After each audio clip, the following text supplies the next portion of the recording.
পুরো দেশটা একটি ফ্যামিলির মতন, সংসারের মতন। ফ্যামিলিতেও বিভিন্ন সদস্য থাকেন। এখন ফ্যামিলিতে বাবা মা মূল দুটি ক্যারেক্টার, আমরা যদি এইভাবে চিন্তা করি। সমস্যা ওনাদেরও থাকে, সুবিধা অসুবিধা ওনারও থাকে, কিন্তু ওনারা যদি স্ট্রাইক করে বসে তাহলে কি সংসার চলবে? তো ব্যাপারটা হচ্ছে এরকম, একটা গভর্নমেন্টের একটা রিজ পন্তন বা হার থাক, যে কয়টিকে বুঝায়। রেভিনিউ ডিপার্টমেন্ট এরকম আপনাদের সমস্যা ছিল, আপনারা রেইজ করেছেন। গত বছর রাজস্ব বোর্ডের একটা যৌক্তিক সংস্কারের বিষয় ছিল।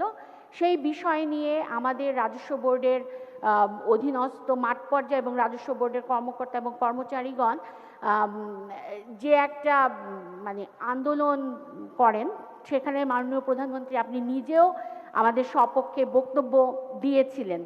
কিন্তু ওই আন্দোলনের এক পর্যায়ে ব্যবসায়ী সম্প্রদায়ের একটা মানে সহযোগিতায় ব্যবসায়ী সম্প্রদায় একটা মধ্যস্থতা করেন এবং সেই মধ্যস্থতায় দেখা যায় যে আন্দোলন থেকে সবাই আসলে সরে আসে এবং সবাই আবার মাঠের কাজে যায়।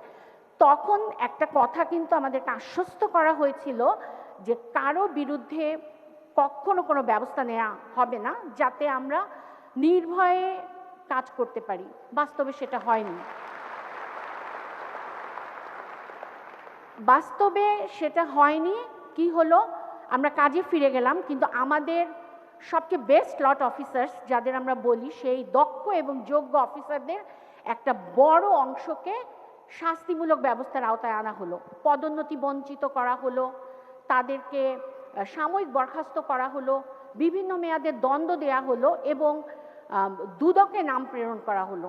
এবং দুদকে আমাদের যেসব অফিসারদের নাম প্রেরণ করা হয়েছে, আমরা শুরু থেকেই জানি দে আর সো গুড অ্যান্ড তার ইন্টিগ্রিটি লেভেল কত ভালো। এই ঘটনার পর থেকে সব জায়গাতে একটা ভীতি, আচ্ছা আমি কাজ করব, আমাকে আমার সিনিয়র সাপোর্ট দিবে তো, না আমার বিরুদ্ধে শাস্তিমূলক ব্যবস্থা গ্রহণ করা হবে। এই বিষয়টাতে কিন্তু একটা জাস্ট সম্পূর্ণ একটা থুবড়ে পড়া, রাজস্বের থুবড়ে পড়া অবস্থার সৃষ্টি হয়। এখন এই সকল যোগ্য যে অফিসাররা আছে তাদের স্যার দ্বন্দ্ব বহাল রেখে তাদের কাছ থেকে যে রাজস্ব আদায়ের আলটিমেট পোটেনশিয়ালিটি, এটা তো স্যার রাজস্ব বোর্ড পাচ্ছে না। এতে কে বঞ্চিত হয়েছে? সে বঞ্চিত হচ্ছে আমার দেশ। আমরা দেশ রাজস্ব থেকে বঞ্চিত হচ্ছে। এবং 25-26 অর্থ বছরের লাস্ট 4 মাসে রেকর্ড সংখ্যক রাজস্ব আদায় হলেও প্রথম 8 মাসের যে রাজস্ব গ্যাপ, সেই গ্যাপের ফলে 87,524 কোটি টাকার রাজস্ব গ্যাপ হয়েছে আমাদের লক্ষ্যমাত্রার সাথে আদায়ের। এই সঠিক এবং সর্বোচ্চ রাজস্ব আদায়ের প্রচেষ্টা অব্যাহত রাখতে এই যে কর্মকর্তাদের যে এই পীড়াদায়ক মানসিক পরিস্থিতি থেকে আমাদের মুক্ত করা, বিনীত অনুরোধ জানাচ্ছি। ধন্যবাদ আজকে আমাকে এখানে আমন্ত্রণ জানানোর জন্য। একই সাথে আমি ধন্যবাদ জানাচ্ছি, মাত্র আমাদের রেভিনিউ ডিপার্টমেন্টের একজন কর্মকর্তা একটি বিষয় উল্লেখ করেছেন।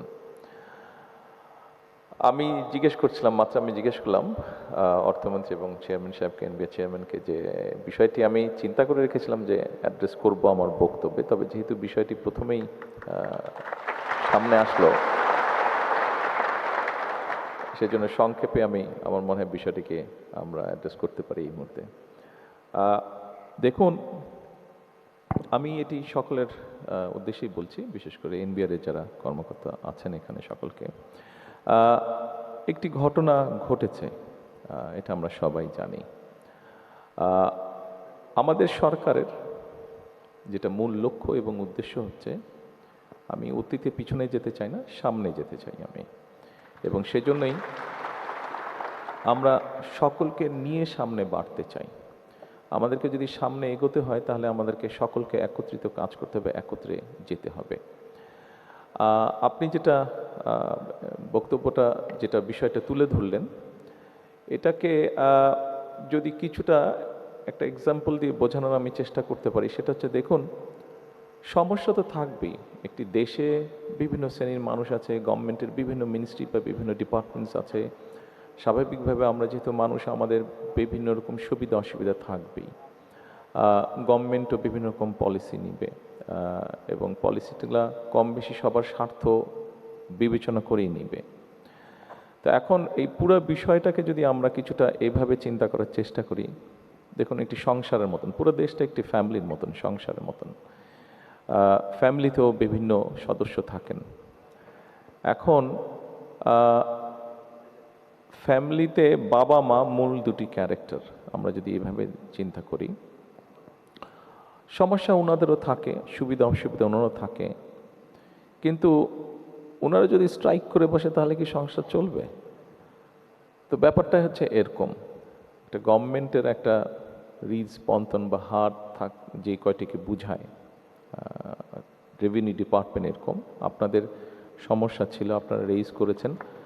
তবে যেহেতু আমি বললাম যে আমরা সকলকে নিয়ে এগোতে চাই, যেটি অতীতে হয়ে গেছে, আমাদের প্রত্যাশা থাকবে যে ইনশাল্লাহ ভবিষ্যতে এরকম কোনো অপ্রীতিকর ঘটনা ঘটবে না।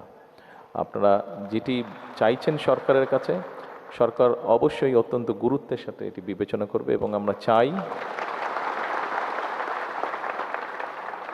আমরা চাই সকলকে নিয়ে দেশটিকে গঠন করার জন্য।